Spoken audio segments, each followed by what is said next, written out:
I've seen a lot of requests to upgrade the server browser recently, so let's take a look at what's changed for the next update. First off, the servers page has been renamed to multiplayer to make it clear what it does. When we click it, it defaults to refreshing the internet server list, at least if you haven't changed your filters before. You can also tell when it's finished by the rotating progress indicator, and you can cancel it at any time if you want to change your filters. One immediately noticeable difference is the map icon behind the map name. It can show the map icon for all vanilla and curated maps, as well as any maps that you have installed. There's a new columns button in the top left that lets you add additional information to each server listing. If you enable max players, it splits the players column into two. All of the other columns are relatively self-explanatory.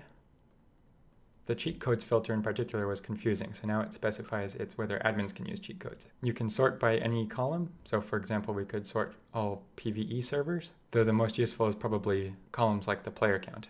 Most of the time though you're going to want to have custom filters, so you can click this new Edit Filters button at the bottom to bring up the preset editor.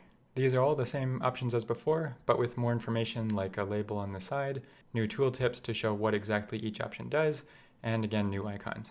There are 5 built-in presets that match the old refresh buttons, except the gold server list, which has now been moved into its own filter. After changing the gold filter, you can see it added the modified label to the end. We can click on one of the other presets to go back to it. Let's say, for example, that I want to search for internet servers, so I'll select the internet preset as a base, and specifically I want to find Panda Hut servers, so I'll type this in here, and I can save it as a new preset.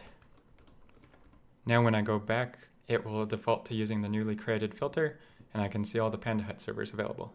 Let's create a few more presets. For example, maybe one for PvE only servers, so let's call this PvE Internet.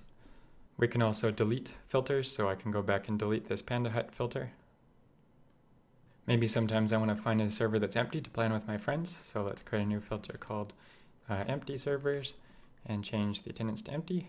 Or maybe first person only, so I'll call it first person only. By the way, if you have any suggestions to make this update better before it comes out, let me know in the comments.